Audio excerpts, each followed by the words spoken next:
Howdy, this is Jim Rutt, and this is The Jim Rutt Show.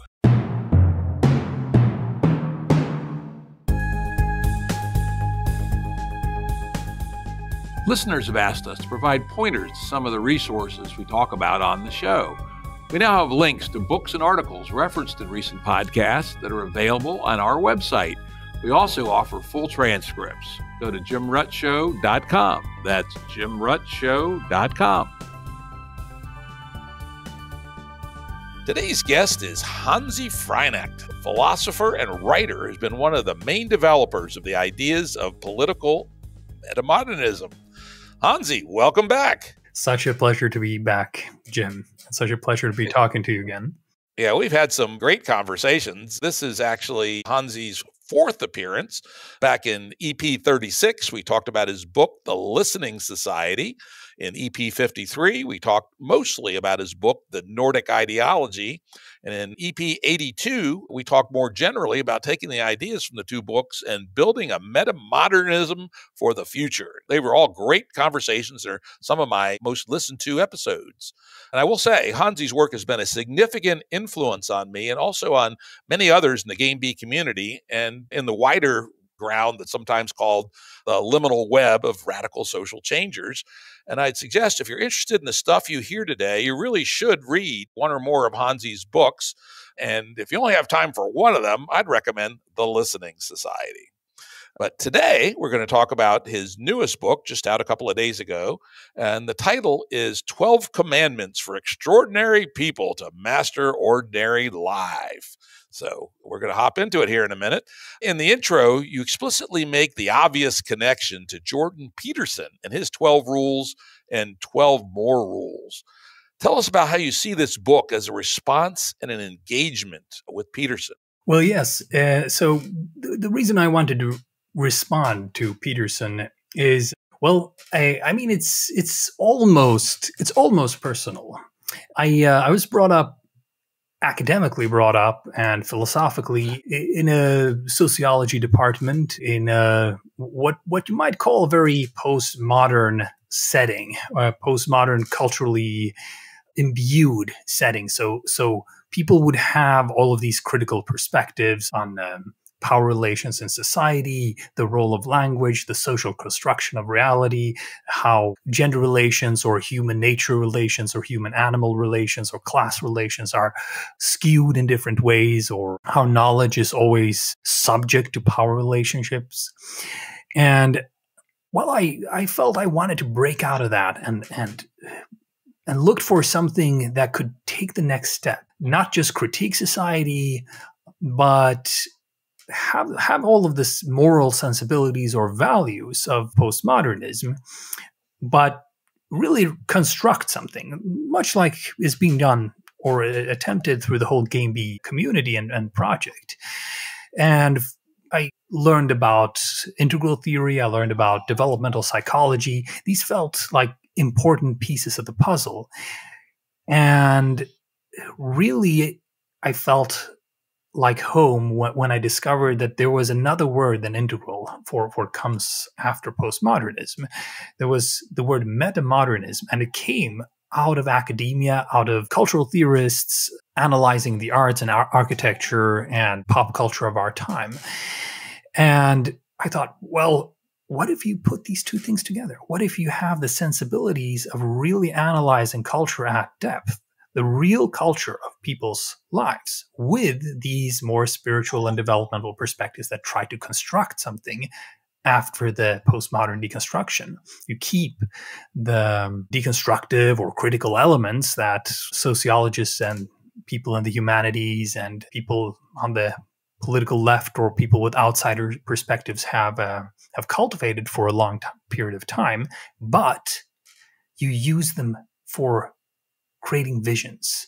And to a very large extent, this vision or this view of progress then it becomes a developmental view that if we are to create sane societies or sustainable societies or societies capable of surviving, we must become much better at supporting the inner growth of human beings as personalities, of who we are as people, of the nature of our relationships, of the nature of our goals, the things we value, and, well, just the institutions around us, the economy, everything. We need to take a next step after the postmodern. We need to take a step where we optimize for this very growth of us as human beings. And there I go, writing the first book, The Listening Society, and I was still writing on the second book, Nordic Ideology. And one time, 2017, I see this YouTube clip with a fellow named Jordan Peterson. I have no idea about the implications of it at this time. And he said something about Truth University versus Justice University, and that he would want to defend Truth University or something to that effect. And didn't really speak to me at this time. But I noticed there was more. There was a lot of interesting thoughts here. And Peterson, he was on a crusade. He was on fire. And he picked up so much steam out there on the web and among my own friends as well, and among my contacts. And I noticed that the response to postmodernism was here, but it wasn't metamodernism. It didn't take a step forward. If you looked at the underlying political philosophy of Jordan Peterson at that time, which he has later formalized as indeed to be a manifesto for conservatism, it is classical liberalism and conservatism. Often intelligent explorations of those political philosophies, or intelligent expressions of them, sometimes not, but often so. But it just took a step back, right? So the whole momentum that I had felt was building over some years sort of, it just fell out, just dissipated. And instead, the main movement out there on the web, and culturally speaking, was a sort of regression backwards, back to basics, back to the modern values of responsibility, of individualism, of being careful with too sloppily using collective identities and so forth. And I felt, well, okay, so I thought my role when I entered the scene, so to speak, would be to wrestle postmodernists and postmodernism. I even say in the Listening Society, when the postmodern voice has critiqued the modern mainstream society voice properly for a long time, then the text turns and there's a critique of the postmodern voice from a metamodern perspective. And at the very end of that, the metamodern voice says, after having teased the postmodern voice for a long time, it says, and now let's get out there and kick some POMO ass. POMO meaning postmodern. And that's sort of what I imagined myself doing. Now, Peterson was already doing that, but without the progressive content. So the critique of postmodernism was perhaps timely and in many ways useful, but it didn't bring with it all the gains or the moral sensibilities of postmodernism. So at this point, we have not seen, despite the huge impact of this intellectual edifice and the self-help books and so forth that came later from Jordan Peterson, we have thus far not seen the birth of the movement that our world needs, nor the birth of a movement which I feel is intellectually and spiritually satisfying. So it's sort of been in the pipeline for me for a long time to, okay, I have to properly respond to Jordan Peterson. And I guess I could do with that with a discussion about his work and try to tease out what I think should be said instead. But I prefer to do things in a show it don't tell it manner. So I thought, okay, I will do it on the same game board. In this case, self-help, individual self-help, self-improvement. What is the metamodern response to Jordan Peterson's self-help, where he has also had the largest and widest impact? That's that's where the response is coming from.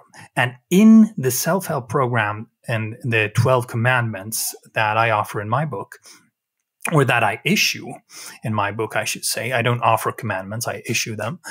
I bake in a completely different life philosophy. You'll notice that the overlap with Petersonian thinking and my own is significant, but nevertheless, the underlying sentimentality is different. The aesthetics of it is different. The form of life that I imagined people must look for and strive towards in order for us to together resolve this mess of a world that we're in right now is something completely different. And it's a somewhat more laid back vision. It's a somewhat more hopeful vision. At the same time, it also extrapolates being at the same time more secular and skeptical and more deeply spiritual or religious, I would say. So it's also a departure from that Christianity, right? And perhaps a little bit more with a, let's say, progressive vibe, right? Yep, very good. Yeah, let me react to that a little bit. One of the things I went back and actually looked at my copy of 12 Rules. I read the first one by Peterson when it came out, and my response to it was, yeah, basically common sense circa the times when I was growing up, 1960, I was born in 53, so let's say I was 12 years old in 1965. We wouldn't need a book in those days. That's just how we were brought up, pretty much, right? But something happened subsequently, and the initially useful aspects of postmodernism around critiques of meta-narrative, grand narrative in particular, and that, hey, we shouldn't reify all this stuff, very useful. But then parts of it, at least major cultural parts of it, curdled and became what I like to call cultural nihilism. And, later Peterson, is clearly a response to that. And, I think you phrase it very nicely. It's the reactionary response, right? The hey, we're in a weird place here with pervasive cultural nihilism. Let's return to 1965, where we all knew our place. And remember, knew our place meant women were subordinated to men. Black people in the United States, in the South in particular, but frankly all over the United States, were legally subordinated in many ways to other people. I mean, 1965 was not a good place, right? In many, many ways. And yet it feels safe as compared to cultural nihilism. And so I take the distinctions you make is, instead of going back, let's think about moving forward. Let's take what's useful from modernism, what's useful from postmodernism, and step to the next level, which is metamodernism. Would you say that's a fair summary? Well, yes, that's a fair summary of my position at large and what we have discussed in other interviews and explored together. And I suppose in many ways what links together all of these different communities or projects in the liminal space, that Game B has a similar approach, I suppose.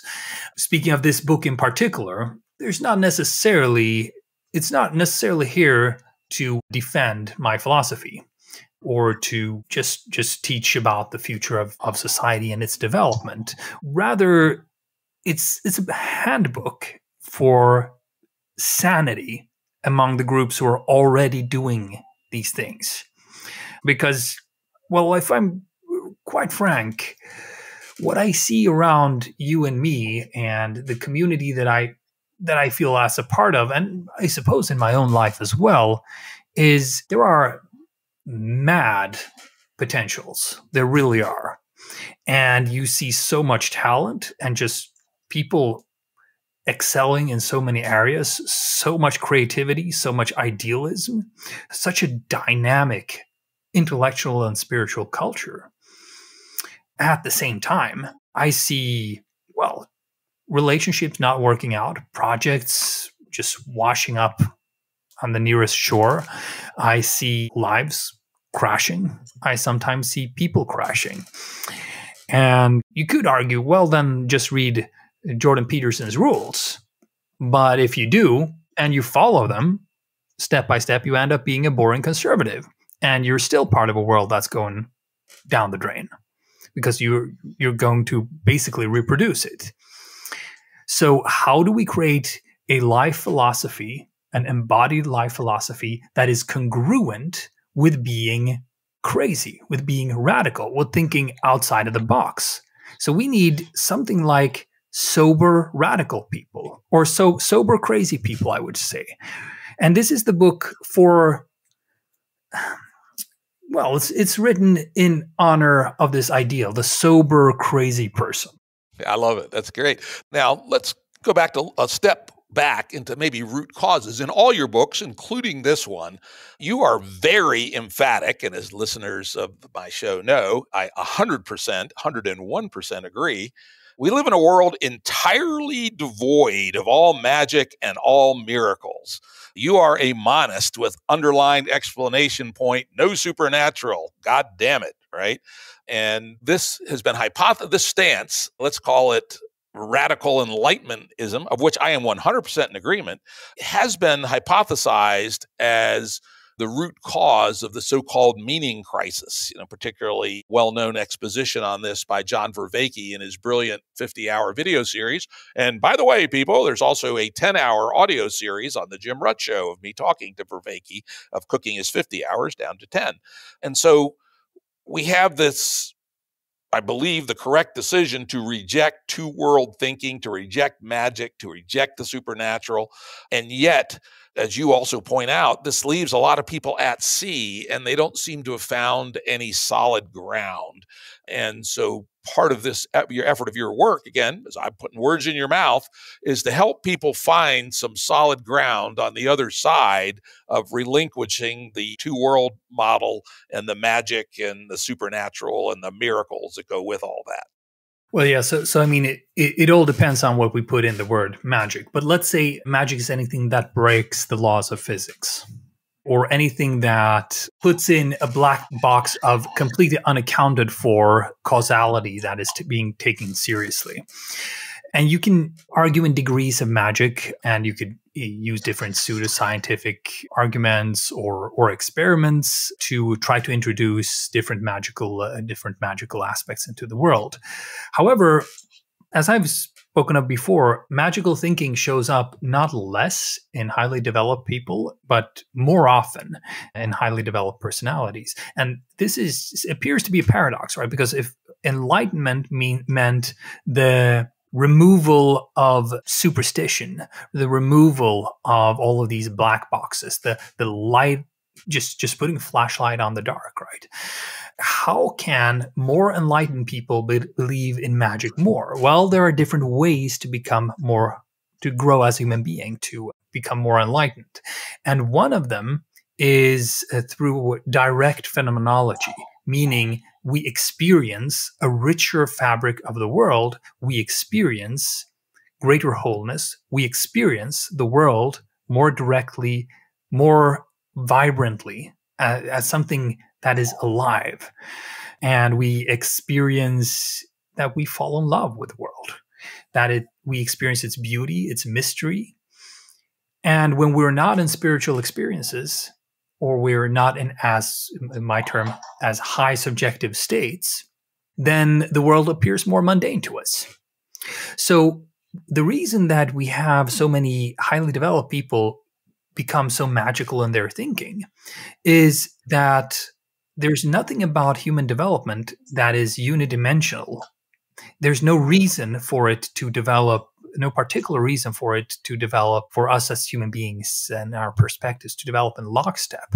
So it can very easily happen that we have more sense of the enchantment of reality than we have cognitive capacities and models in our mind to explain those same phenomena. And when that happens, there's a sort of gap between our rational capacities, as it were, and our sensual or phenomenological or spiritual capacities or existential capacities.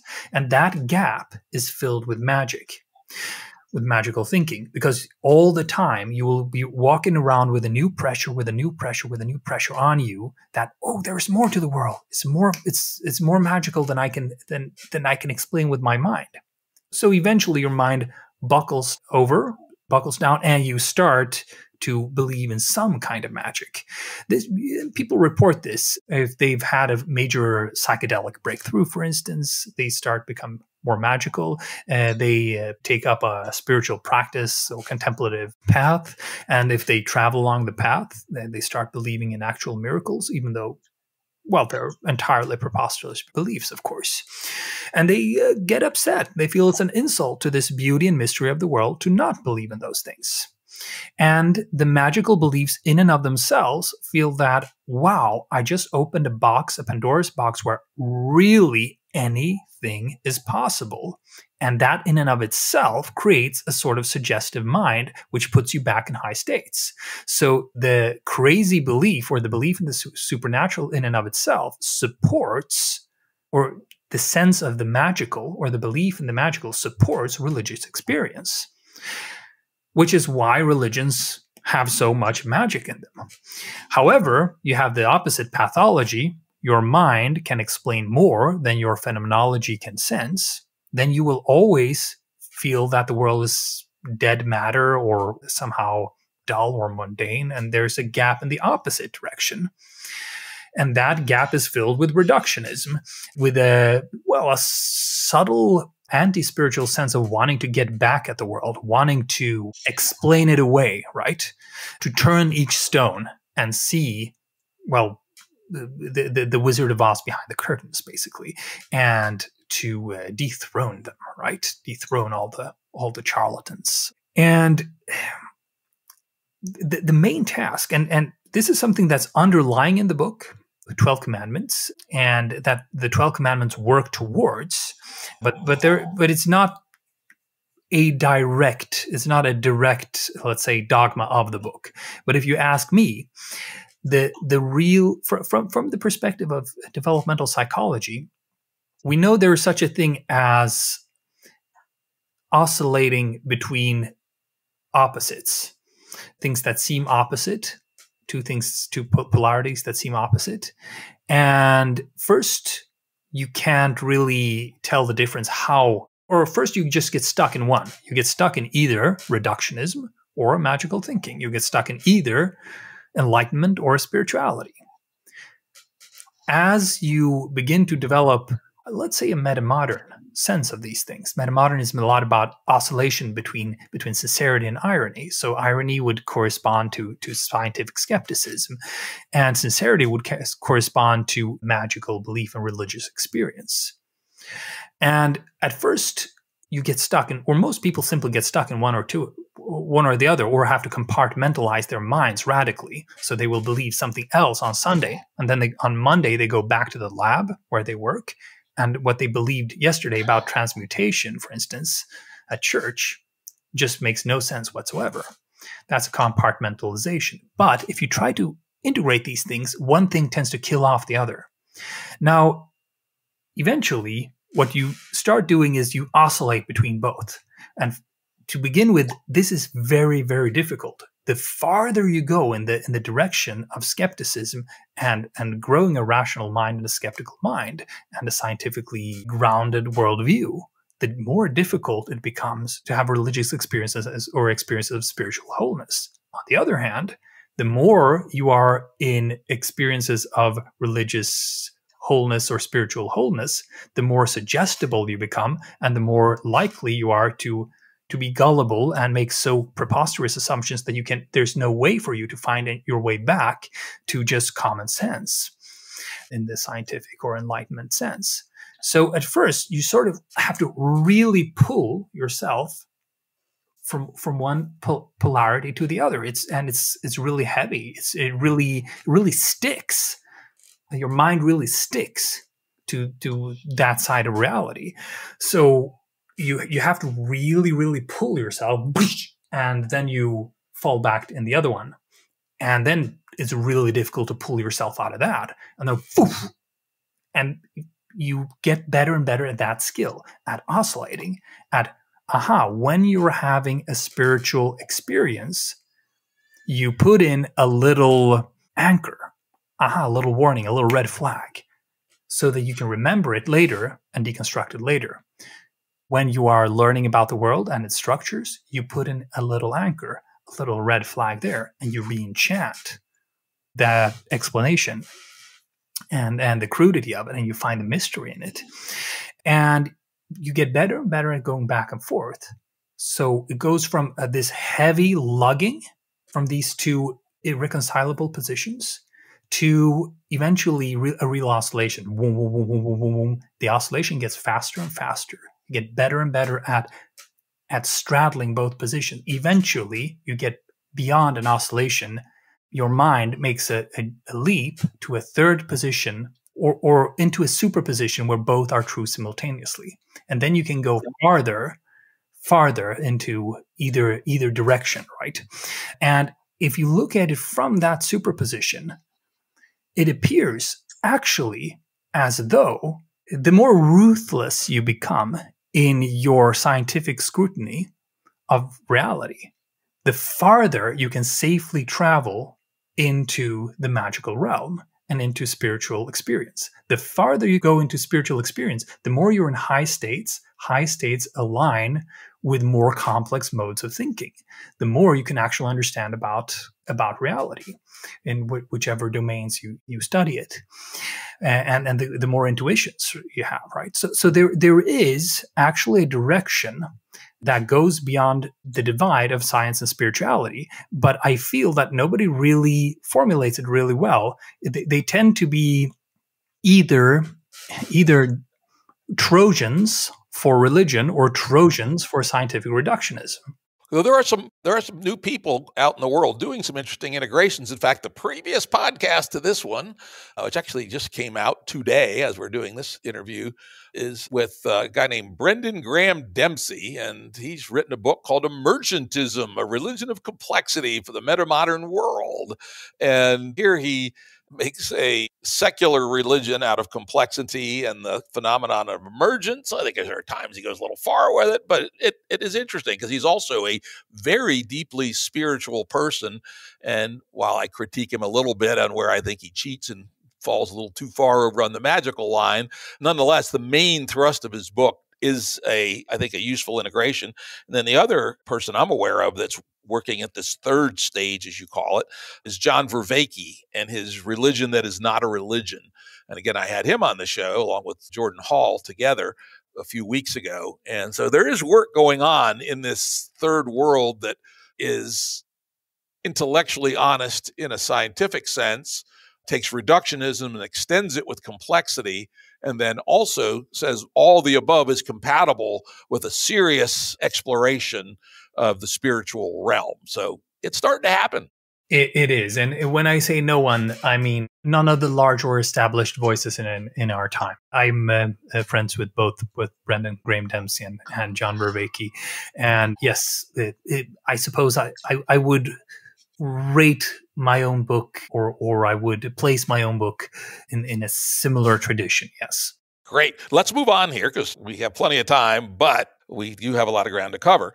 A very important part of your thinking, and it's gone through all your books, and you bring it home here again. I think it's important that we introduce this to the audience who mostly have not read your books. What a shame. Everybody should read your books. And that's the idea of state and its relationship to happiness. Take it away.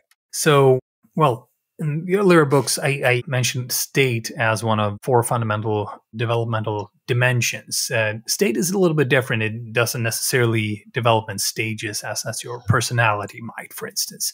But state basically means, there's this word from philosophy called phenomenology. Phenomenology means first-person reality, the reality as it appears through your eyes, the taste in your mouth, the background sound of the buzzing computer fan, just the rich tapestry of all the objects around. Where do they all come from? How does this all appear, right?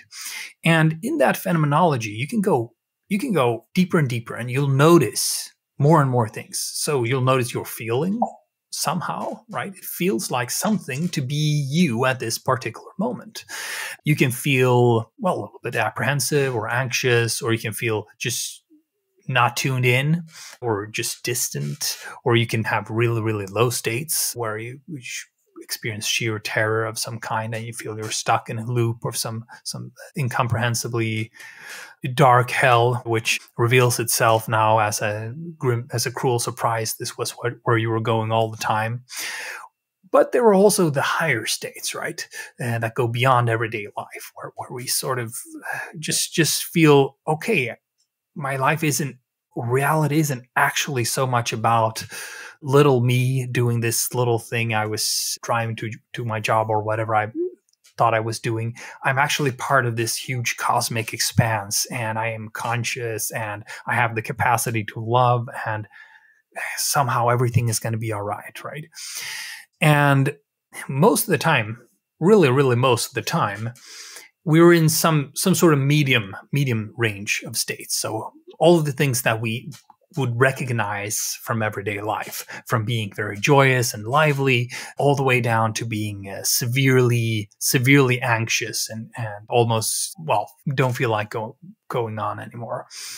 So in that range, if you put different numbers to these states, you might say, well, the first 4 states could be really low states, or the first 3 ones. And then from there on, you could add, well, being really anxious, being a little bit anxious.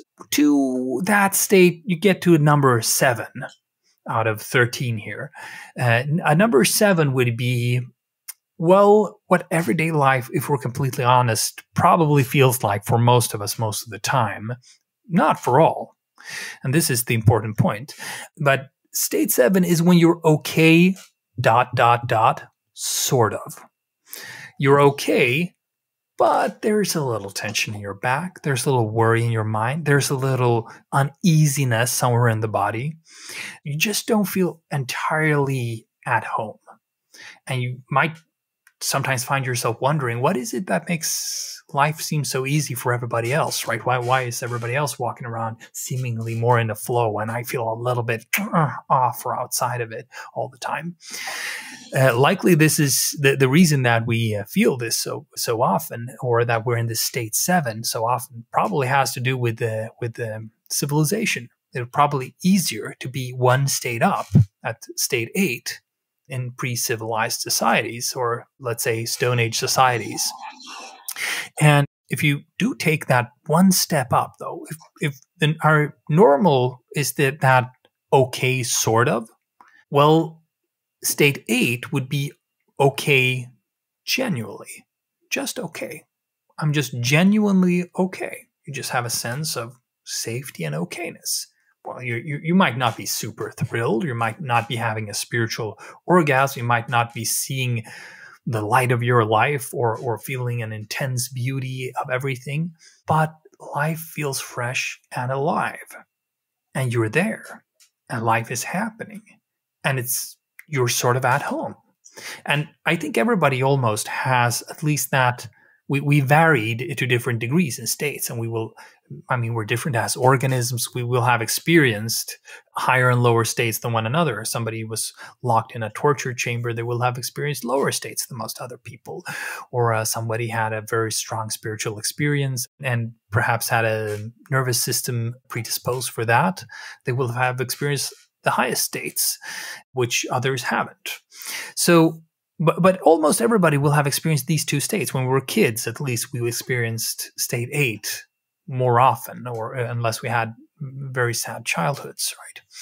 So there is something about that. We are in a kind of, well, it's a crazy world. It's a crazy world where we're arguing to ourselves and to one another that being in state 7 is what life should be about. So we can and we should strive for state 8. And this book, 12 Commandments, works to create the clarity for that state 8. Okay, that's good. That's very good. Let me respond to that. I'll just sort of mention in passing in my own life, I would say I've ranged from 4 to 11, 4 meaning tormented. One particular bad medical event comes to mind, and 11, vast, grand, open.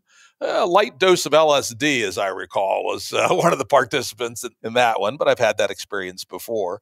So, I've swung fairly widely across it. But I would say I'm mostly an 8 and sometimes a 9.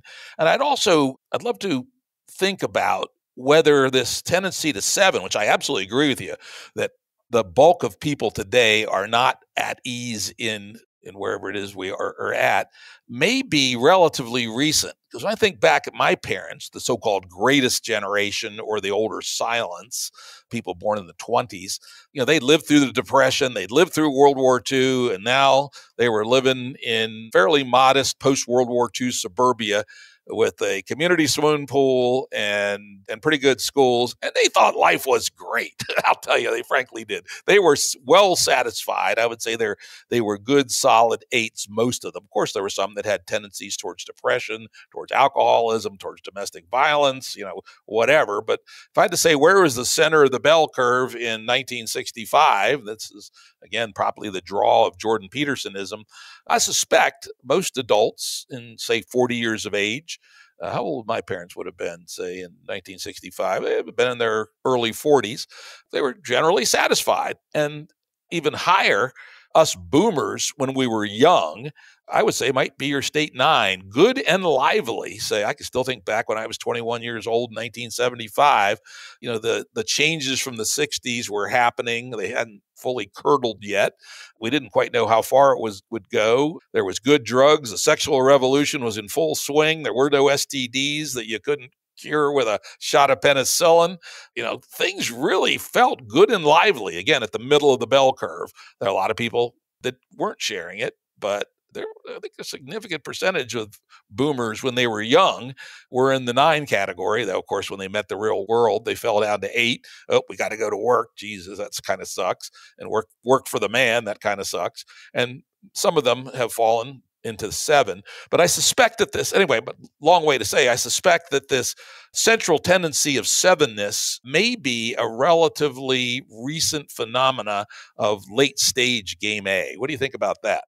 I I think so. Yes, I think also we can expect that life is going to get tougher, given just the mounting complexity of the lives that we live, just the amount of factors that you have to relate to, the deluge of information, but of course also the growth that we have enjoyed, economic growth and other things, and the progress that we have enjoyed hangs by pretty thin threads. And if the geopolitical situation changes, as it very likely will due to rising pressures of climate change and, of course, the changing world order with the Bretton Woods system no longer being upheld, with the power struggles among major powers, with the democracy receding in the world, and with the no clear visions or goals that are easily available to wide swaths of the population. And of course, the demographic crunch that we're just about to experience now with so many old people in the 20s and the 30s and 40s. And a smaller generation taking care of those, and they have even fewer children. So even fewer will take care of even more people. Pretty much around the world, a few countries like the United States are likely to do a little bit better. So, I mean, if you look at all those pressures, the general state is going to go down, which makes it yet more important that we become masters of our own subjective states. That if we don't go down in state as easily, if we are good at managing our subjective states, the subjective states of the people around us, we will have more social resilience. We're likely to more productively and energetically respond to the challenges that we're about to face. We're less likely to overreact. We're less likely to buy into crazy schemes we find on far out hopes we might find on the web through conspiracy theories or stuff like that. And it particularly holds true for people sort of, live these renegade lives of the transnational creative class, one might say, or the Triple H population, the hippies, the hipsters, and the hackers. If these populations are not good at both noticing subjective states and creating a good bedrock of returning to state, if not going up to state 8 and above, at least anchoring in state 7, then, well, we're going to make things worse. That's another big theme in this book, right? That all your activity, all your fervent striving, what happens if it's not the right thing to do? It's better to feel better, to be clear in your mind, and then you will be more likely to not be making things worse in the world. That's a very important part. Whereas in, for instance, Peterson's work, that personal religion is so important that you might as well have picked up a bad personal religion and you're laying your life down for something that's just making matters worse. But if people, feel better, they're likely to pick up more laid back, sensible religions. The funny thing about Peterson, I read his first book, Maps of Meaning, and in it he confesses that he's an atheist, right? And yet that, he has sort of, his fan base has kind of been towards the more traditionally religious, which I always find curious. Anyway, with all this has been great setup. Now let's move on and let's talk about the 12 commandments. First one, live in a mess moderately. This is a direct response to Peterson, who talks about cleaning up your room. You say in the book, and this is a direct quote, so you don't owe having a neat home to anybody, nor do you have to have a life in perfect order to valuably partake in society and work for its improvements. Damn right. In fact, if you think about the Peterson vibe, the alternative, clean up your room and extend it to clean up your house, etc., you end up with the stereotypical 1950s housewife vibe, the so-called Mrs. Clean types that my mother used to laugh at. And I was happy to see that you quoted some research that showed intelligent people tend to be messier. You look at my office, it proves I'm intelligent. And you had another great aside where you showed the offices of Hitler and Einstein.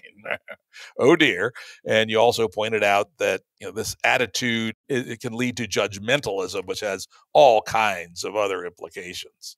So I'll turn it back to you for a brief comment about the first commandment. Well, yes. A common response when I mention this is that people say, well, you missed the deeper point, right?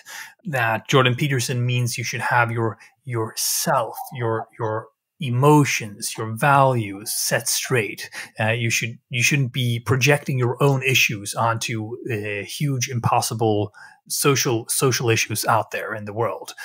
So maybe it's not patriarchy, maybe it's your dad. You need to figure out your relationship to your dad, and then you'll worry less about patriarchy if you do, which I think is an important argument. It's just that it's one side of two symmetrical arguments. The symmetrical counter argument to be made is that, well, sure, there's social reductionism, so that you take an individual issue or an individual responsibility and you reduce it to a social or sociological issue that you can't do anything about, and then you struggle about that thing instead of taking responsibility for your own stuff, right?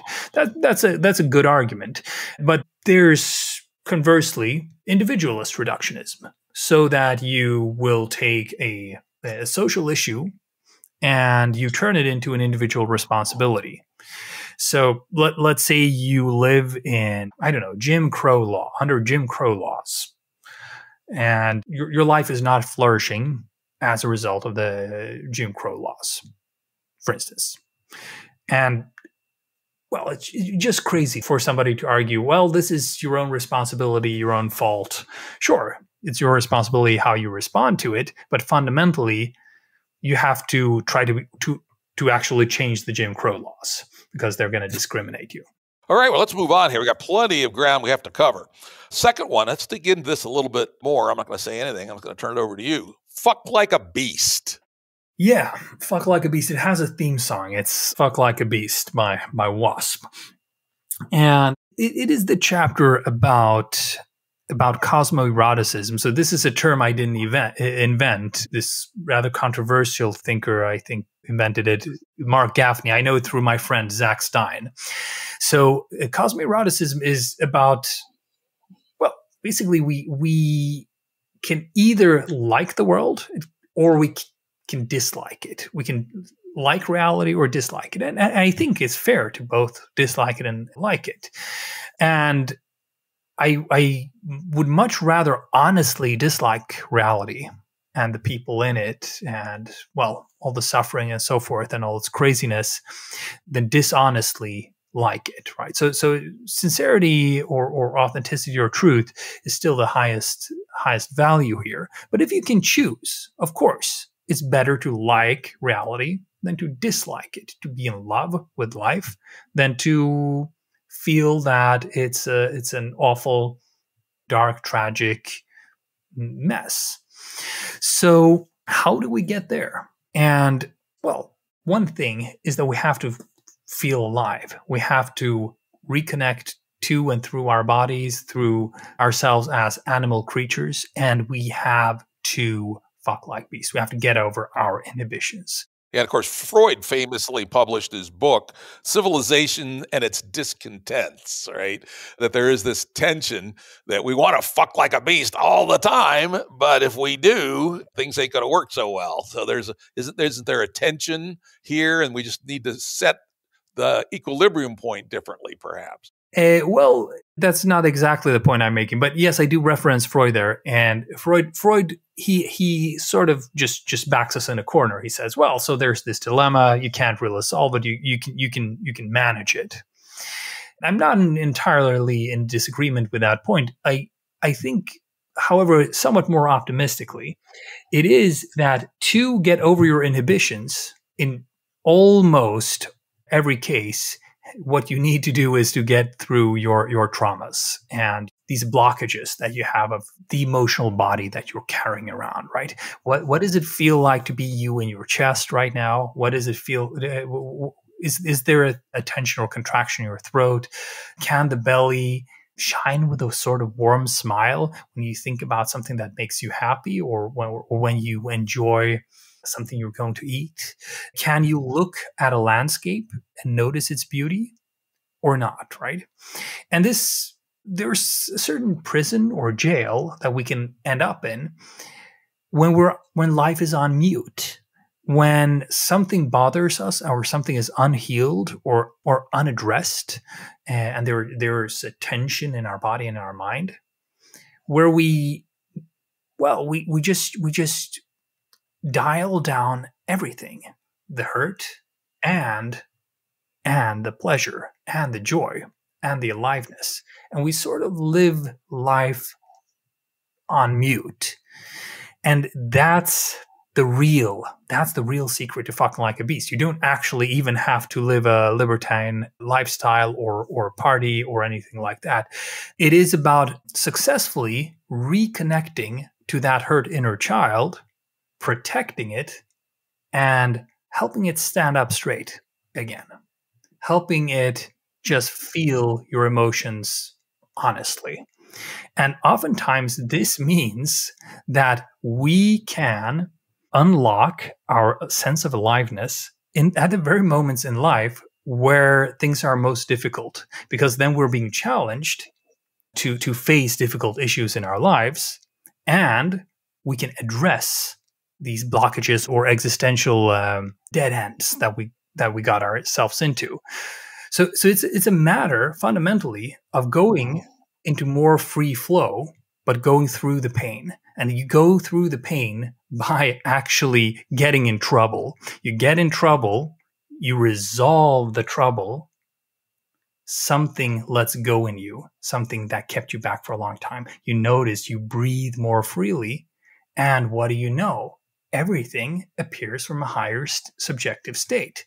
You begin to be able to speak without inhibition. You begin to be able to think without inhibition and just do what your heart desires. You begin to be able to make love more passionately. or not, if that's not even what you want, right?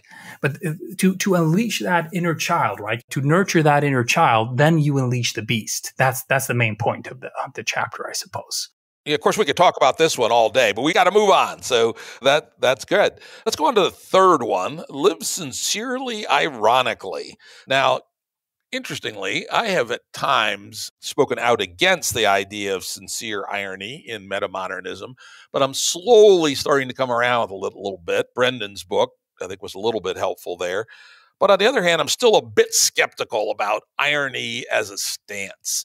In fact, I recently did a podcast with Nora Bateson, Currents 061, that was titled The Turn to Earnestness, when we had a really fun time riffing on irony, meta-irony, post-irony. I don't think we got to sincere irony, but we're saying, that just adds noise to the system. It seems to be a technique for cowards. If they won't actually own what they're saying, God damn it, too much irony in the world. While on the other hand, the little spice of irony in literature is great, and in joking around with your friends and making sarcastic comments, and dramatic irony, like as Shakespeare loves to do, where the characters don't know the facts that the audience knows, etc., is a useful form. But anyway, with my sort of initial distaste for the high amount of irony that seems to be loose in the world, there does seem to be something, kind of an interesting integration around your ideas of sincere irony. So take it away. Yeah, it's the exact thing we talked about before with science and spirituality. This chapter encapsulates that philosophy, right? That you cannot be sincere enough if you are not entirely ironic as well. And there's a simple and elegant argument for that being the case. Ironic means that or humor means you hold two stances at once. It means you hold a reality as hypothetical or in superposition to something else that could be real. So you can switch back and forth. That's how you make a joke. You change the perspective of something. Did you see the guy who got cut in half? He's all right now. It's a joke that you switch the perspective between the reassuring and the gruesome, right? And irony basically means that you distance yourself through a certain skepticism, that you are aware of not everything I say is going to be correct. Not everything I believe is going to be correct. Not everything and not all the relationships that I express are going to actually turn out as we say they are, right? So you might stop there, but then you're in the postmodern position. It's one of skepticism. It's one of irony. It's one of shifting, of never getting caught, of being a Houdini, right? Of always taking yourself out of the shackles of whatever concepts that people put on you or whatever games you're in. But of course, if you're just stuck in irony, you have nothing to live for and nothing to believe in at the end of the day. So irony is closely connected to skepticism. However, if skepticism is brought to its last point or to its end point, it has to become skeptical even of itself. And then it cannot be all-encompassing. So, because if you're just skeptical towards everything, you're not being skeptical against your own skepticism. So, if you're also skeptical against your own skepticism, you have to also have the capacity to be sincere, to be authentic. Now, from the other position, the argument becomes much simpler. If you start from the authenticity side, so you're sincere about something, well, how sincere can you be if you haven't turned every stone and looked at the possibility that you might be wrong? Then you're not sincere, you're just hysterical. Now, Hitler was not ironic about his stuff. He meant business. But he could have done with a little bit more irony. Or Hitler is far out. But let's go closer. Let's take Ken Wilber. Ken Wilber is the leading spiritual philosopher in America still today. And he was not very ironic about his endeavor.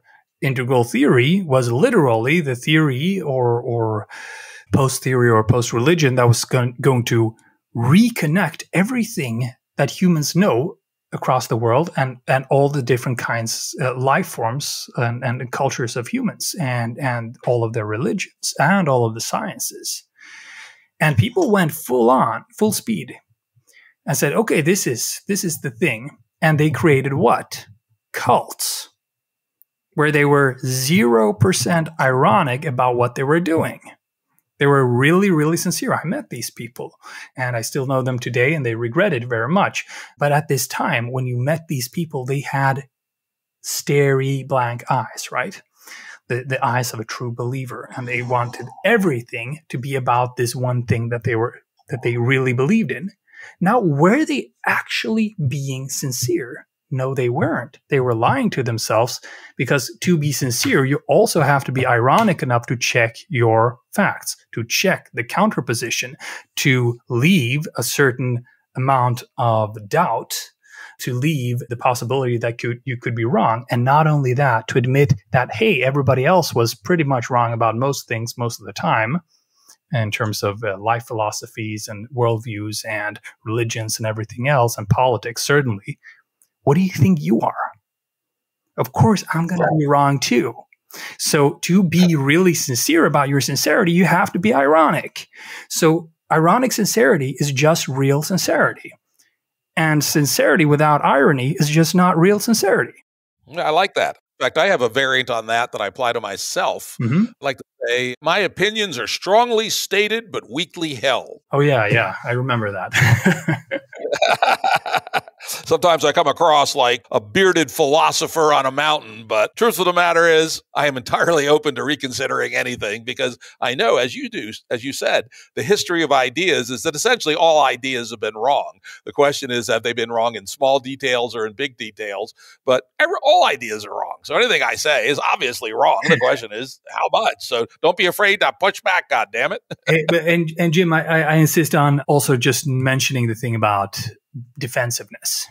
So, yes. So we've been taught, of course, being defensive is bad. So defensive means, oh, you're not all in, you don't really believe in it. But let's be a little bit careful about that. If somebody shows up at your parking lot and says, you stole my car, and you say, no, I didn't, how could you accuse me of that? And they go, why are you being so defensive? Because I didn't actually steal the car, right? If you actually didn't steal the car, it makes sense to defend yourself. And people who want to slander you are likely to use the argument that you're being defensive, right? So just putting that in, but also in terms of a writer being defensive, here's the thing. If we are successfully defensive, if we have intelligent defenses, meaning that you have a stance that is so well thought out that others can't do shit to you, what happens?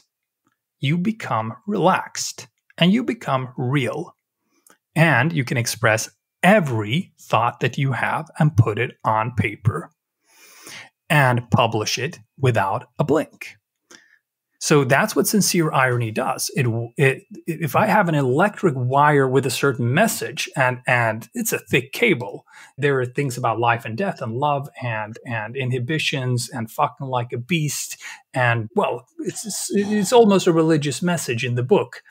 I can be so real about it, including the fact that I'm writing the book to sell books, not this one, but other books, because I'm being ironic. If I was not being ironic, so that the thing could both be true and not true at the same time, I could not be this real. Then I would not be in superposition when I'm writing. So I would have to say either A or B, and either that I'm doing this because I really believe in it, or I'm saying it because I'm trying to sell books. But either one would not be correct, right?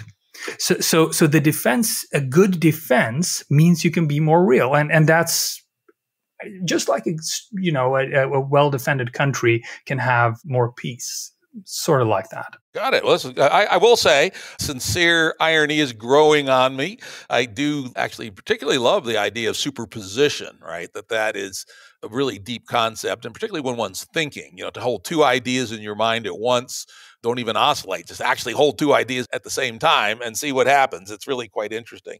So let's move on. Time. I'm going to skip the fourth commandment. It's actually very good, quite sensible, called turn workout into a prayer. And if you're thinking about, your New Year's resolutions, etc., strongly recommend it. But let's move on to number 5, fifth commandment, quit. It's actually something near and dear to my heart. In fact, probably the best presentation I ever did. And it was supposed to be turned into a movie, but somehow the company that was doing it ran out of money or something. It was called Shoot the Puppy. And the subtitle was The Journey from Idea to Exit. And it was advice for entrepreneurs from my life as an entrepreneur, businessman, and investor. And shoot the puppy was the key, which is in life, you only have a certain number of bets, is the way I described it.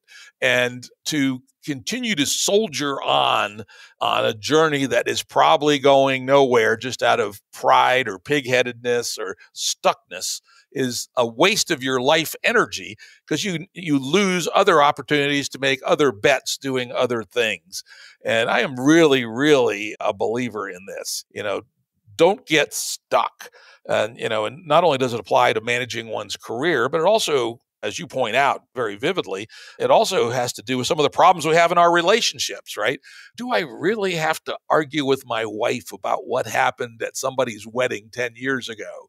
I'm a person who enjoys a fight and likes to win. And so I can tend to be anchored on engaging in an argument that is not only not necessary, adds no value, but has potential to do hurt and harm to another person and to a relationship. So I'm all with you that the fine art of quitting is a skill that we all have to be good at.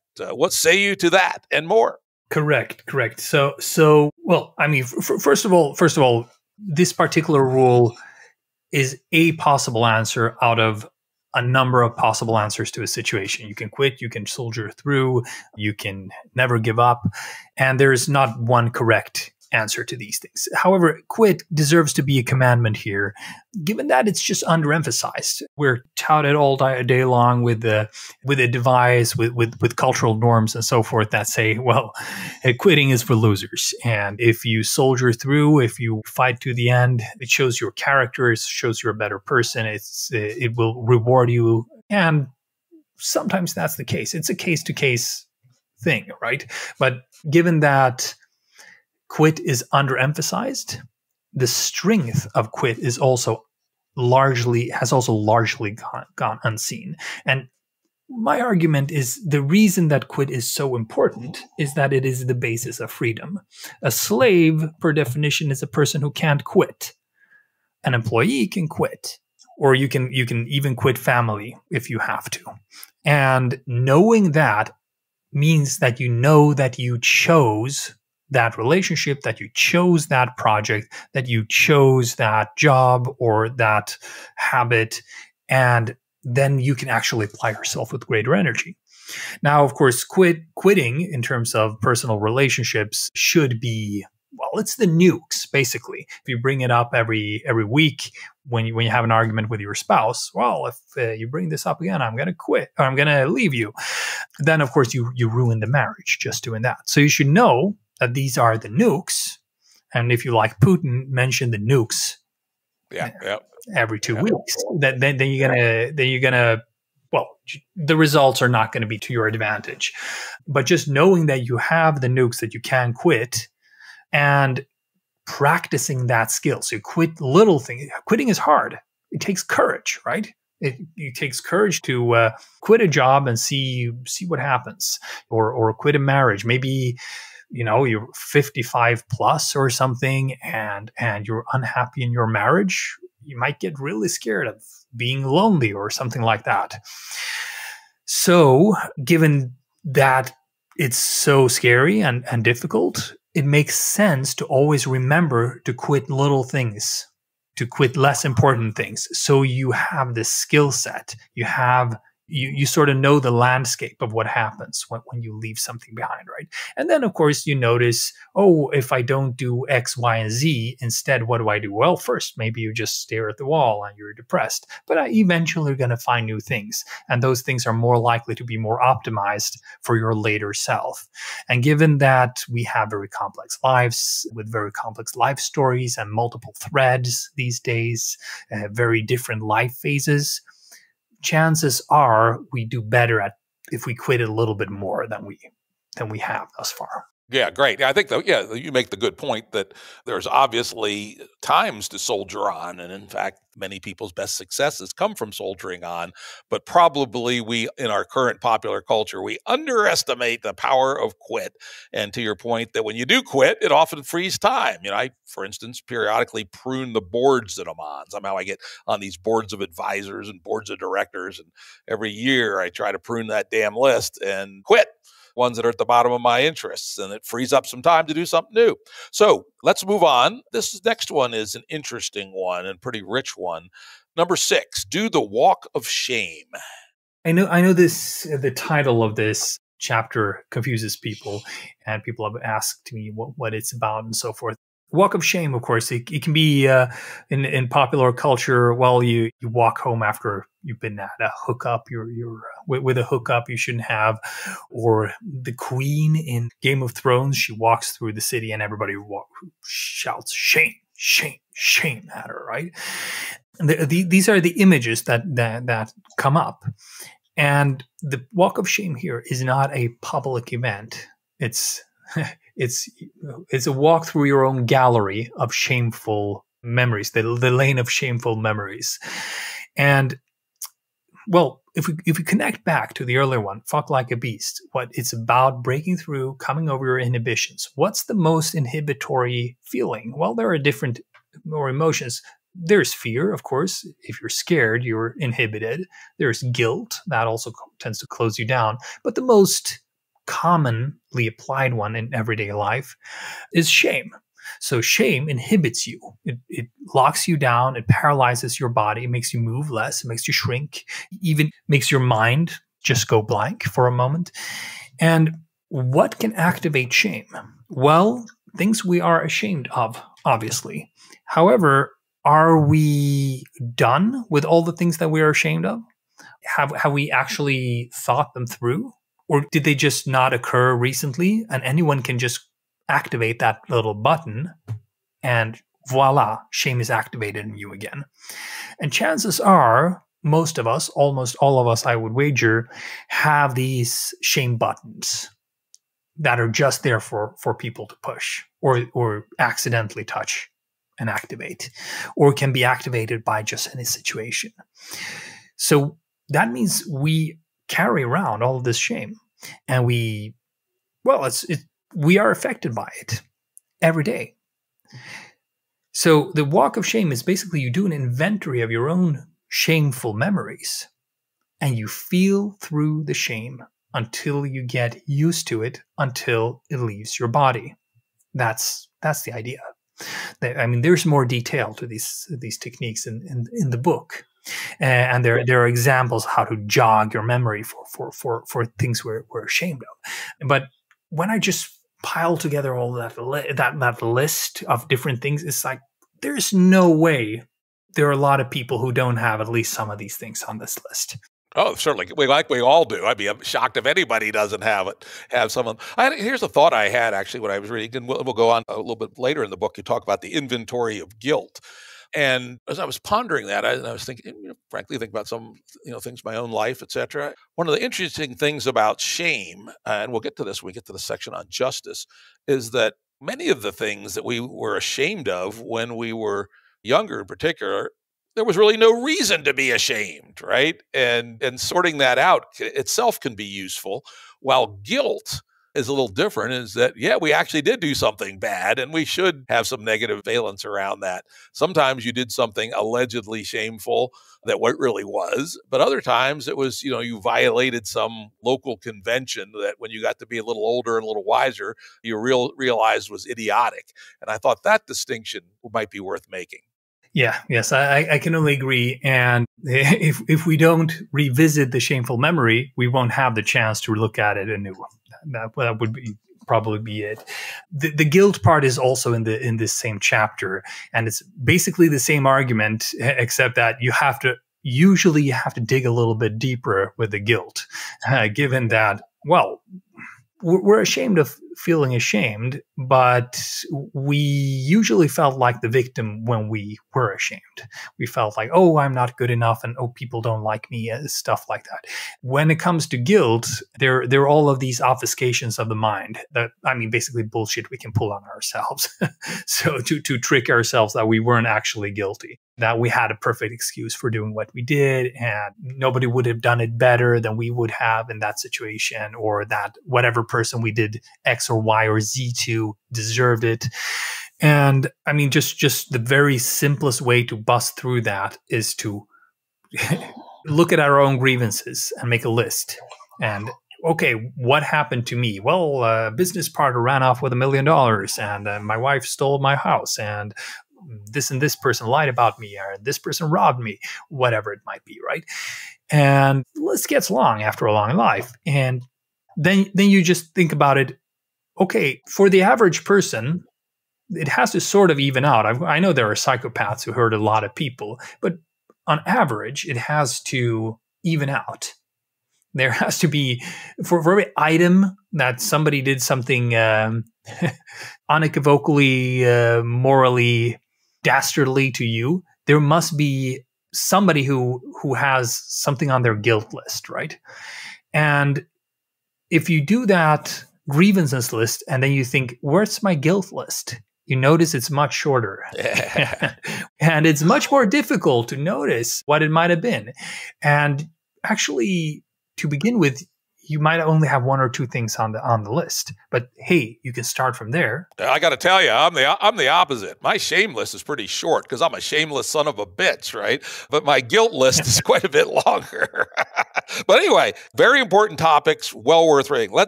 Let's move on. God bless your sinful soul.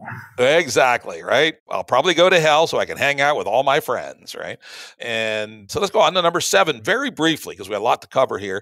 And that one's called Sacrifice Immortality. And you start out with talking about the fear of death.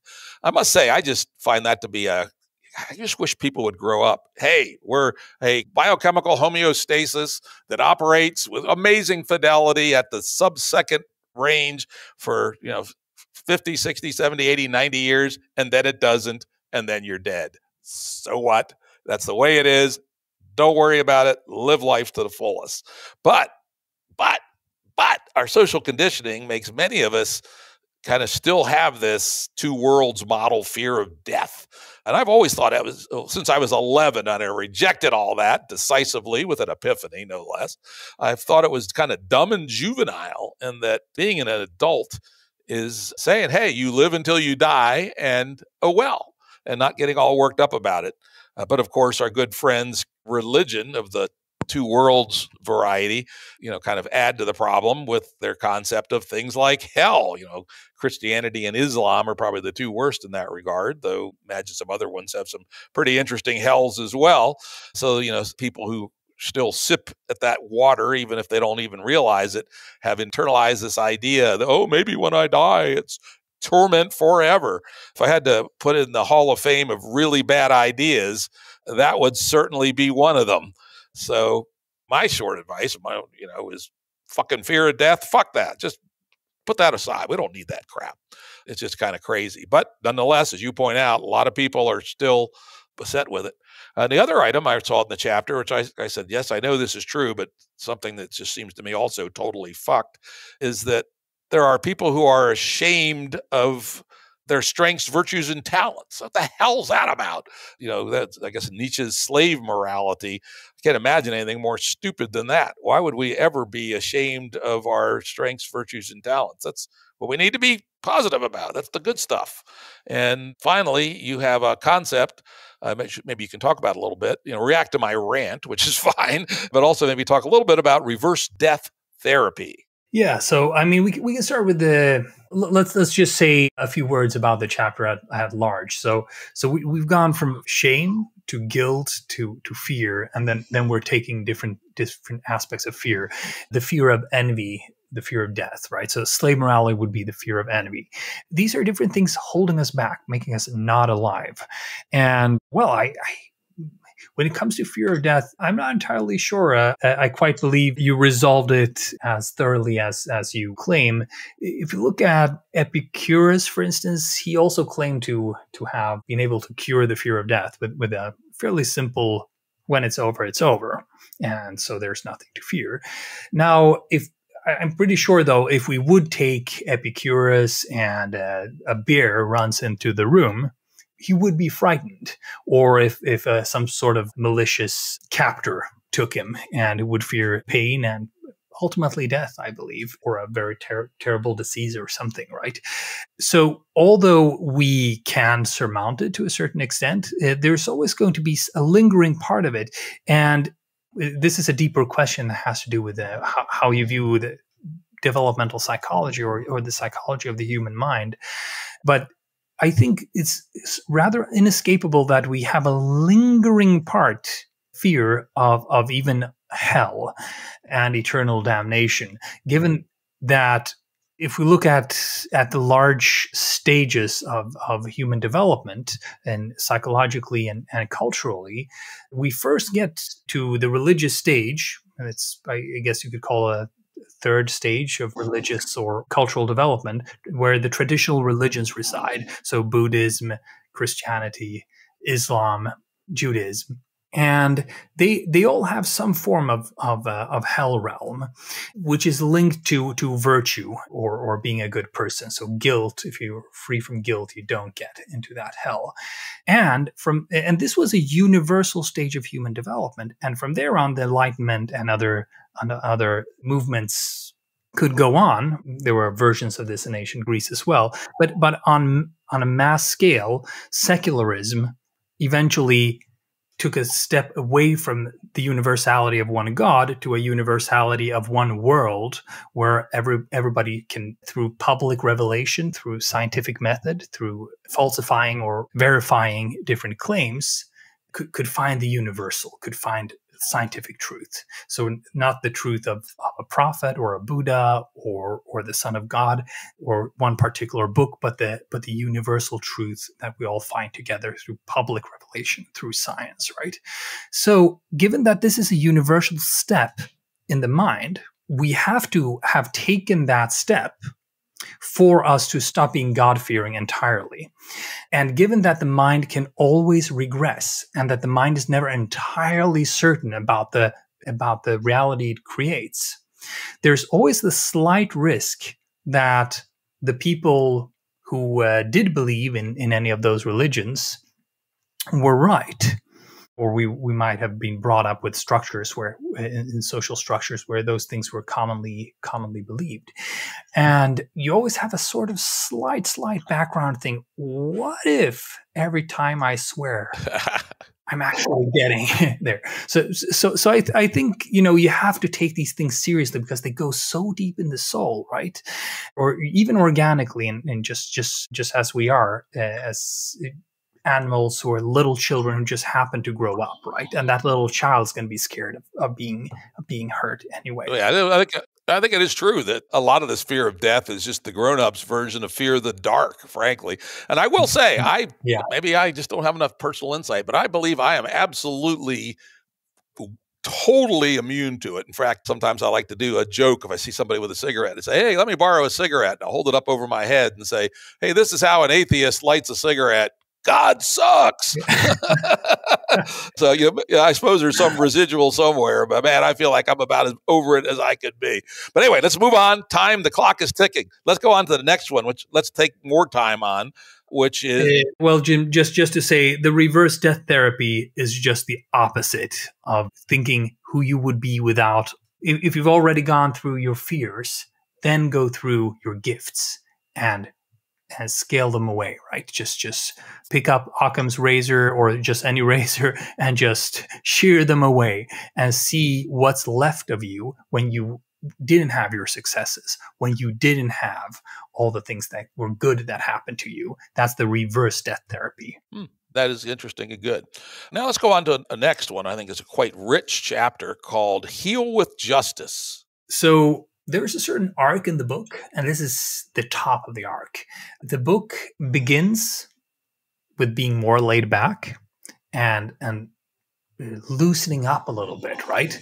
And then it tightens around you and just really gives you a bit of a rough time. Not necessarily things to do. You can just read the book and see how it activates different parts of you.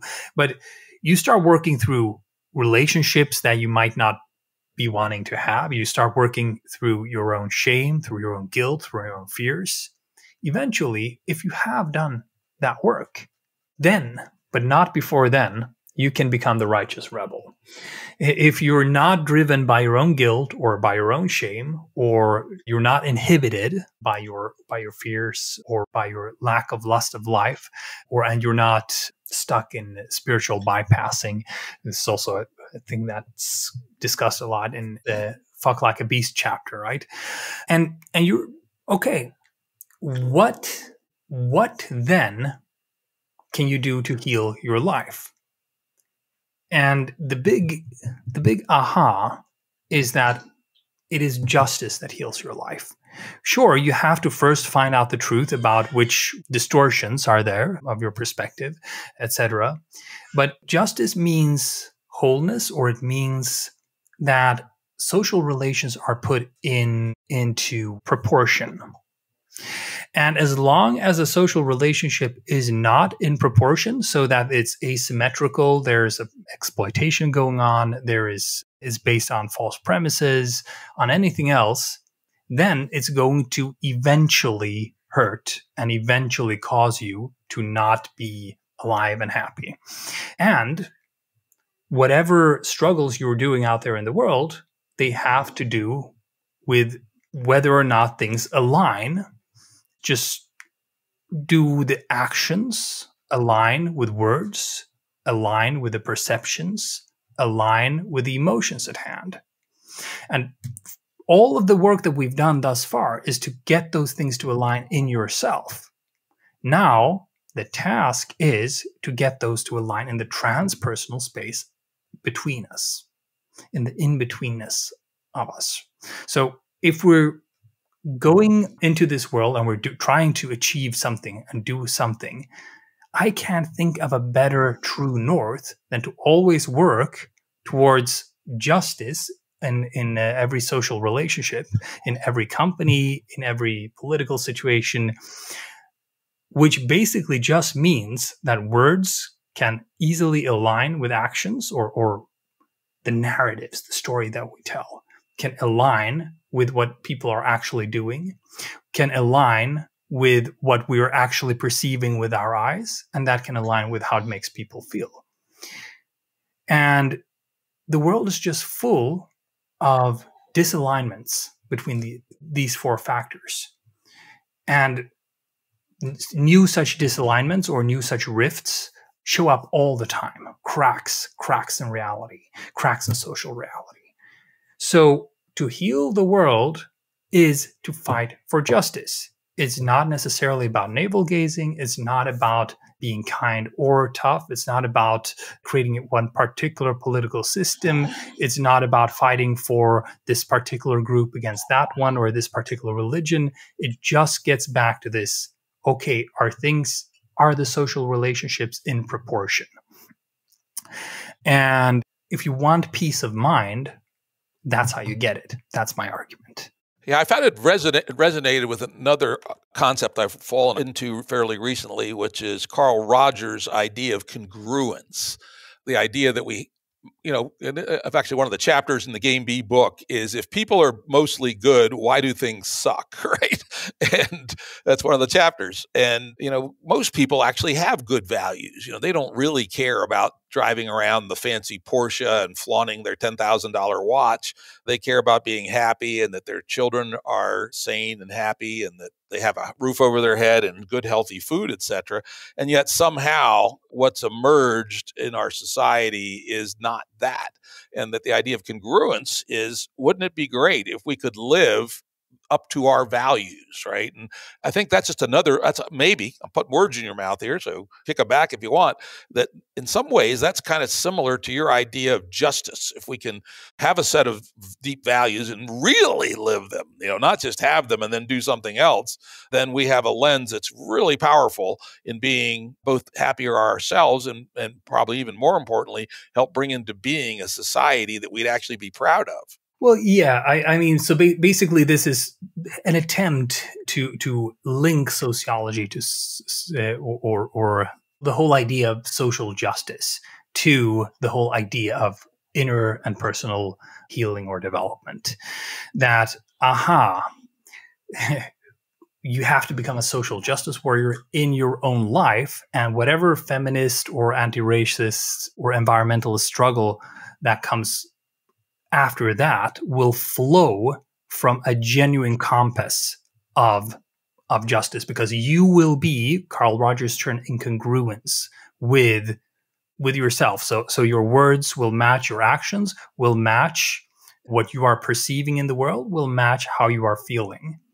And if those things are congruent, what happens is they reinforce one another behaviorally. So your narrative is easier to uphold, because if people ask you critical questions, you actually always have an answer, or you're much more likely to have an answer, and you're likely to go home and rethink if you don't have it, right? So it becomes easier to speak, it becomes easier to act, it becomes easier to be assertive because you're more sure of yourself, and you have the motivation. That's your emotions, right?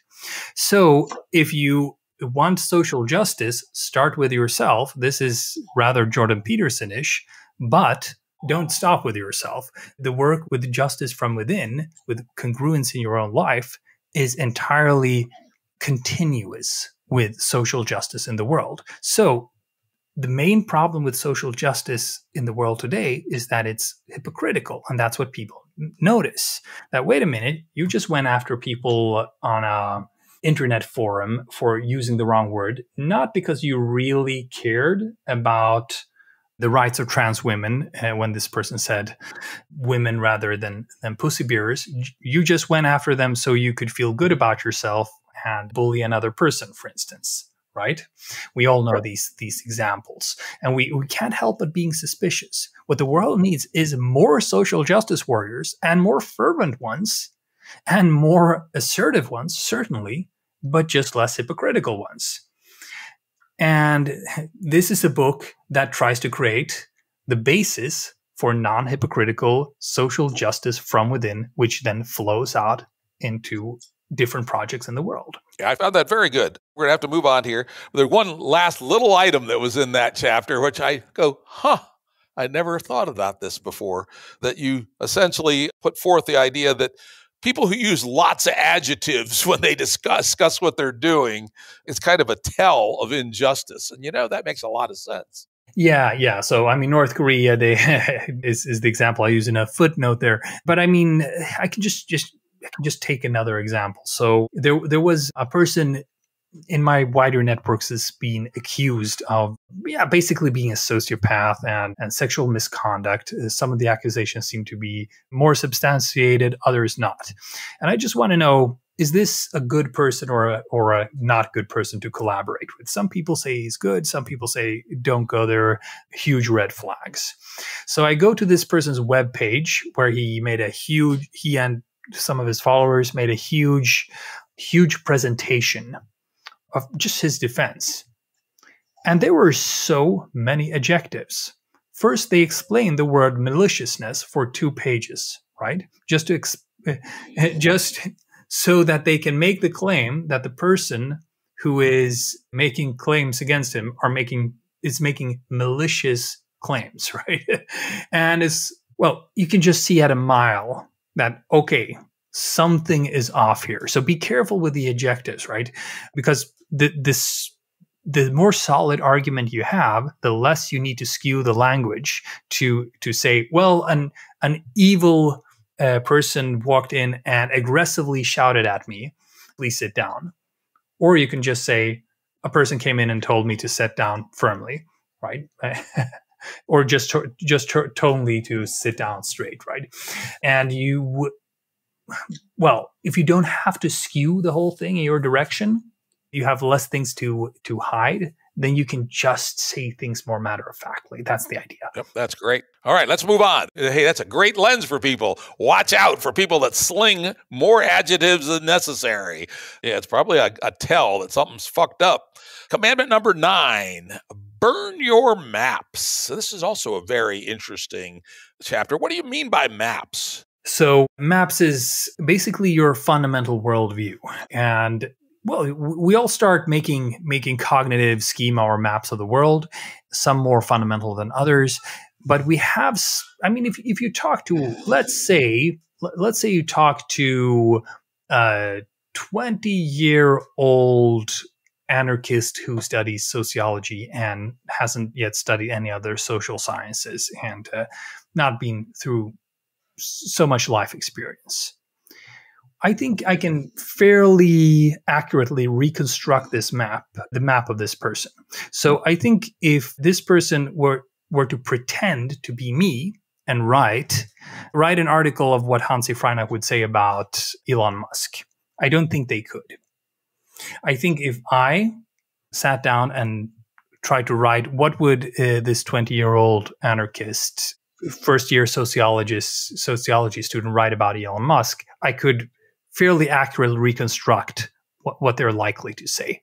So my map seems to contain their map, but their map doesn't seem to contain my map in that regard.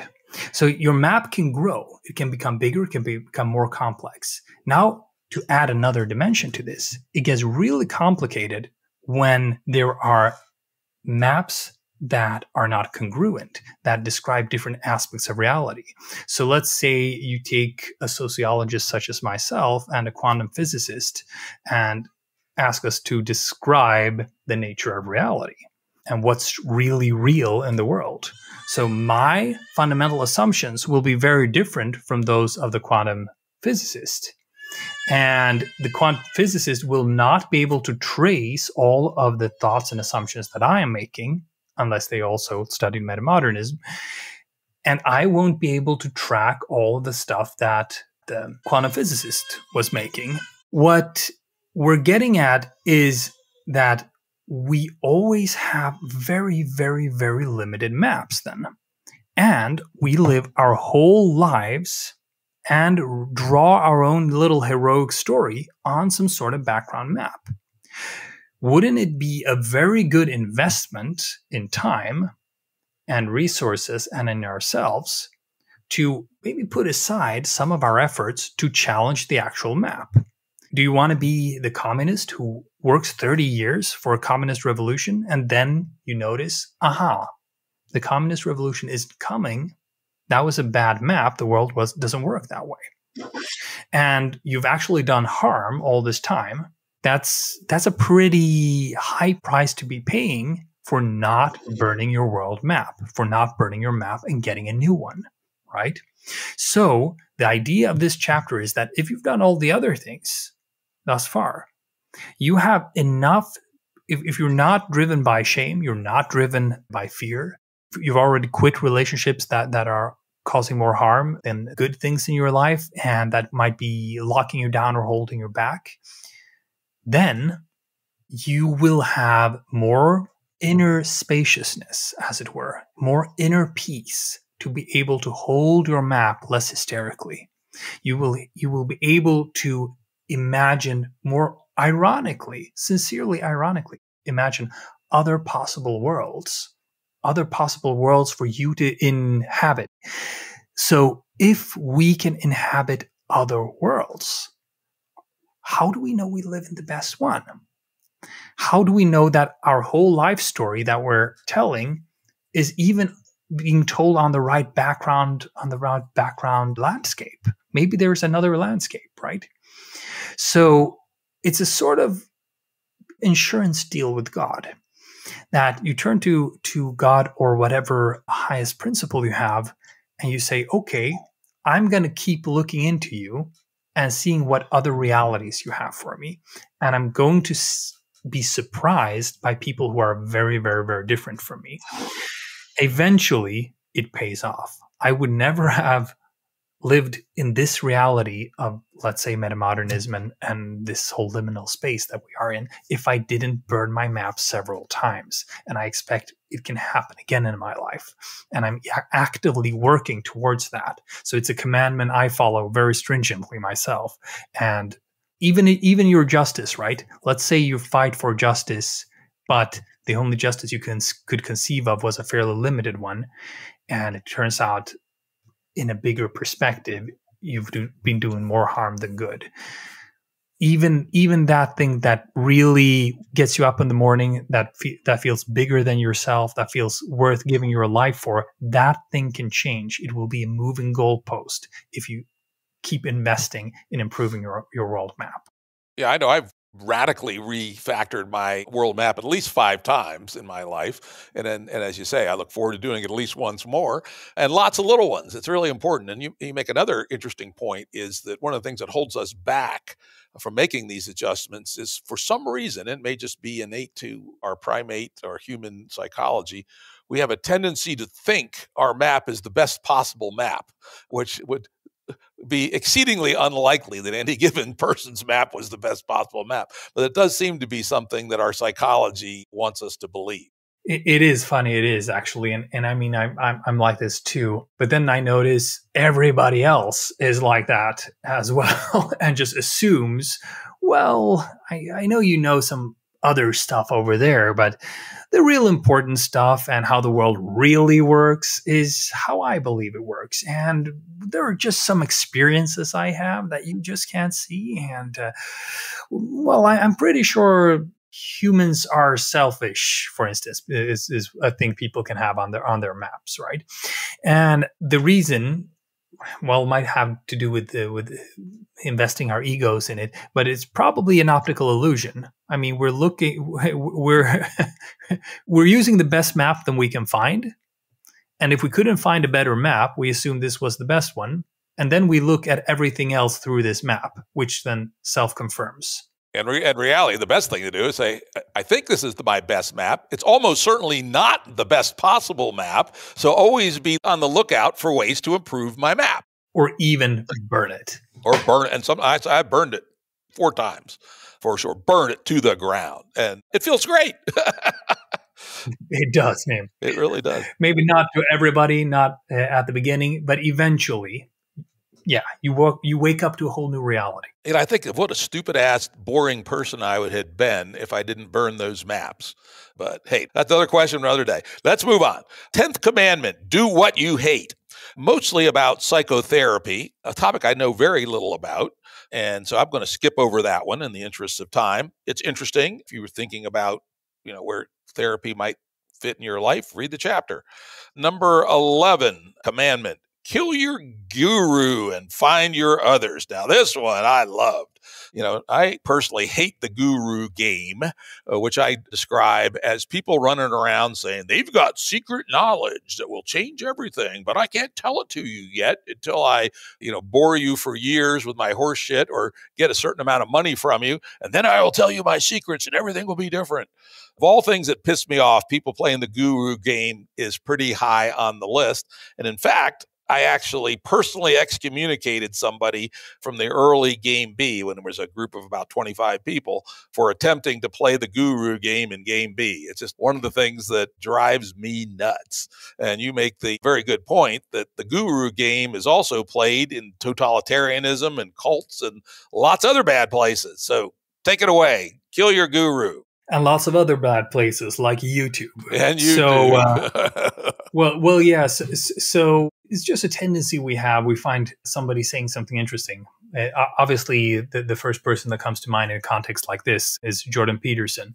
But it is sort of weird, just the sheer amount of hours and hours that people just expose themselves to this one man on a screen talking. And I just can't imagine it's worth their time. So they must be guru enthralled is what I what I imagine, right? I mean, they're intelligent people. They're people to learn a lot from. They're people to be in dialogue with, etc. But usually, you will do much better by triangulating different perspectives, right? And if you notice that you're really interested in one topic, you might follow a guru for a while, but eventually have to grow out of it. You have to find, okay, now I'm going to find other perspectives. I'm going to burn my maps, right? Because nothing really fantastic is going to happen. And most likely you are working from that place that Jung called the golden shadow, or I think some Jungians rather call the golden shadow, or I have called slave morality, that, okay, there's a strength or a potential inside of you, and you don't yet exactly know how to act on it, and you don't yet and you're anxious about what would happen in your life, the social and other consequences it would have in your life if you really try to do your thing or blossom in your unique gift now, or just your vision or just your values. And then you see somebody else doing a little bit more of what you would like to be doing, and you feel in love with them. And you start sort of doing that as a form of pseudo participation, rather than participating deeply in your own life. You look at somebody else doing what you would imagine yourself to be doing, or something in that direction, and you feel that if I get closer to that person, they will get me closer to who I really want to be and what I really want to do. Now, that is an adult version of believing in Santa Claus. And if it were actually the case, we would see lots of super interesting things happening around all of these guru communities, right? Or around these huge YouTube followings that the YouTube gurus have. And somehow all the really interesting people, they're busy exploring the world everywhere. They're turning every rock. They're looking at many different perspectives, and then they're doing their thing, right? So, I mean, if you just notice the pattern, then at least, and this is, I mean, it sounds sort of obvious when I say it, but what we see in our own networks, for instance, that Jordan Peterson craze was huge, but also that people have been attracted to different gurus or different cult-like settings, etc. So, well, once you just notice it, just kill the guru. And there's even a saying in contemplative or Zen Buddhism that if you see the Buddha in the street, kill the Buddha, right? And this is sort of like that. If you want to be enlightened yourself, don't walk around following the Buddha. You have to go the path. And what do you do instead? Well, then you find people who can actually play laterally with you, who can actually be part of your team. And the rest of the chapter is about that. Well, it's also about not following rich gurus. You can also sort of get into this guru following because somebody is a billionaire or something like that, which is also a trap that tends to lock you in, because you imagine, if I get closer to this person, everything gets real. I get so much closer to my dreams happening or being realized. But usually the people who actually make stuff happen or who actually materialize their dreams didn't meet one rich person who funded the whole thing. And I see plenty of examples of people getting hundreds of thousands or even millions of dollars, and they basically squander them. And they would have been better off in doing more efficient things if they didn't put up a huge expensive travel budget with all of the money they got, right? So basically what you do instead is you find really loyal friends from that who are on the same wavelength. And that's much harder than finding a guru. Gurus sell themselves. Friends you have to create, right? And you have to maintain the relationships. You have to get to know each other. You have to find strengths and weaknesses. But it's so much more fun and productive and makes you so much more powerful. I mean, exponentially more powerful, because you now have the skill sets available of other people who are not you, which is something a guru can never do for you, because they're a sort of just sitting there up on a hill and can offer you a few words here and there, right? Indeed. Very game B. In fact, in game B, we always say the first commandment, find the others, right? And then one of our key tools we call coherence. To really get something done, find some others, as you say, you have trust, you have conviviality, you have transparency with, and then get into true coherence. And suddenly the power is unbelievable. 5 people in coherence is a lot more powerful than 5 individual people. And the 5 people in coherence should not have one guru. No, nobody is the guru.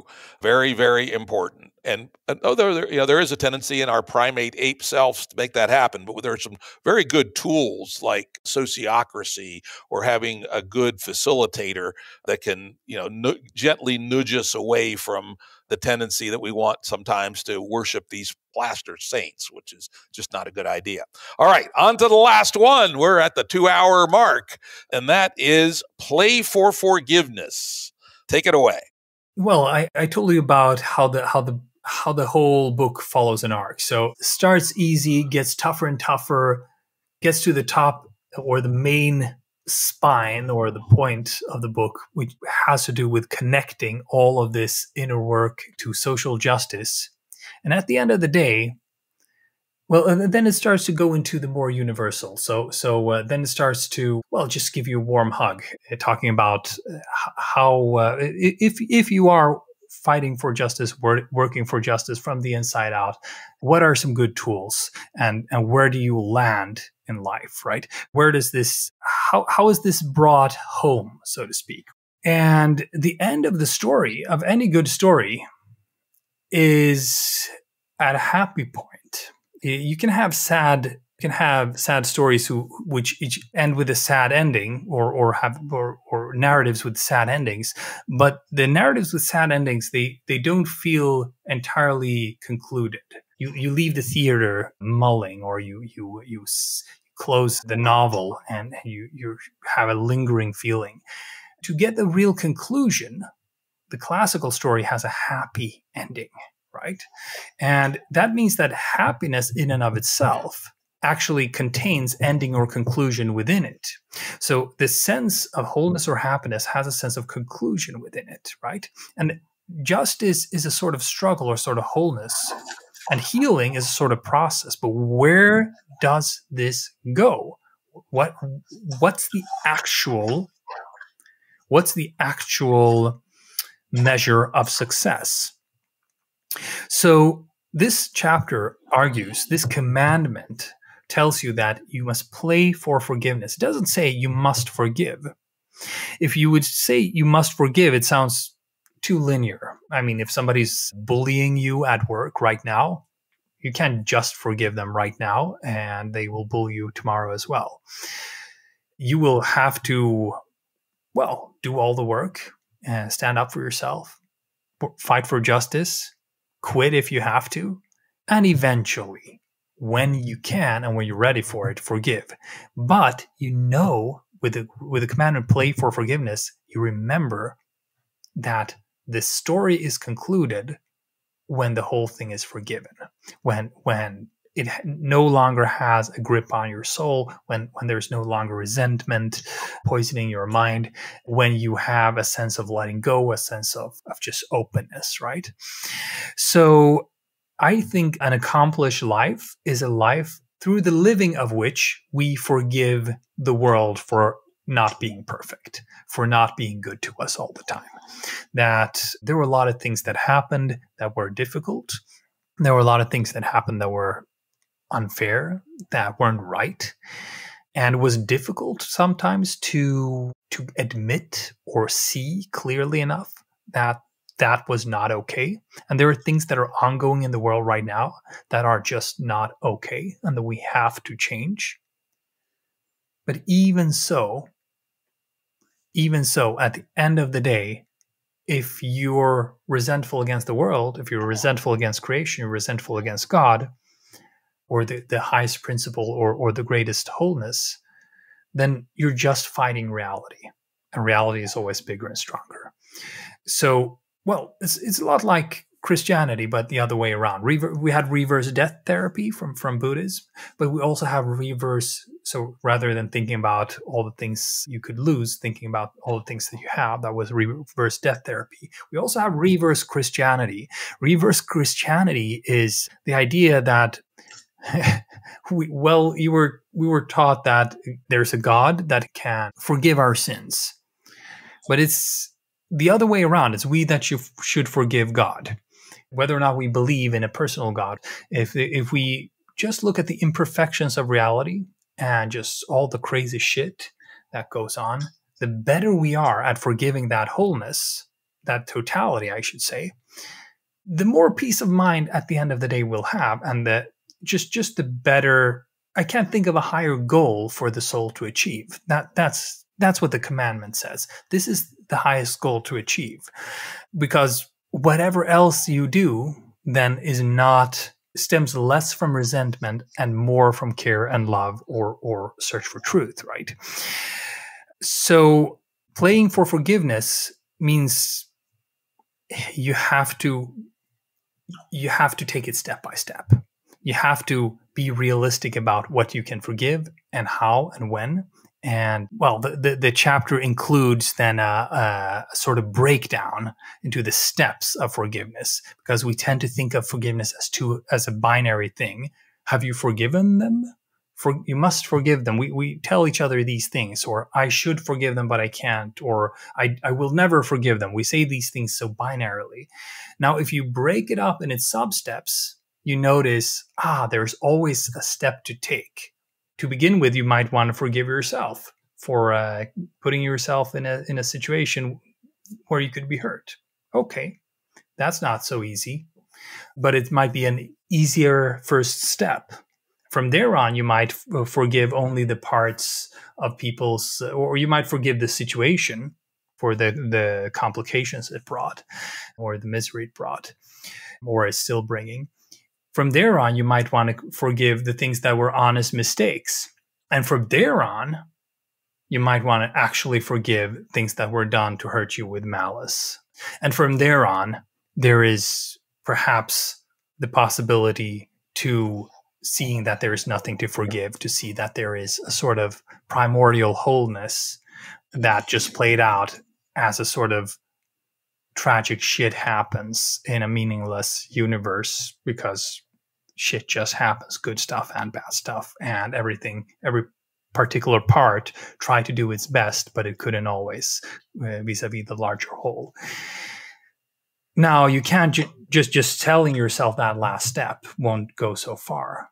So this is a rule or a commandment that's here to set the deeper direction for everything that goes on in our lives. And that's, of course, where it ends in a sort of open-endedness, that the commandments give you a horizon to conquer and a struggle of the soul to come home to this world, that you've been locked out of your life to the degree that you have not forgiven reality, you have not forgiven the world, you have not forgiven your relationships, and you come home to the world so that you will really have lived your life when you can forgive.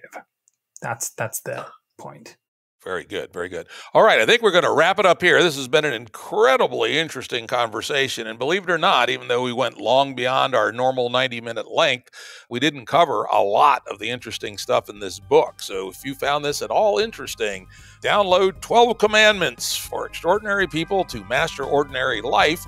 And as Hanzi said at the very beginning, since many of the people that are listening to this and are likely to read the book are part of our liminal web community, let's get our heads on straight so we really can change the world. That's the idea. That's the idea. Thank you so much, Jim. Audio production and editing by Andrew Blevins Productions. Music by Tom Muller at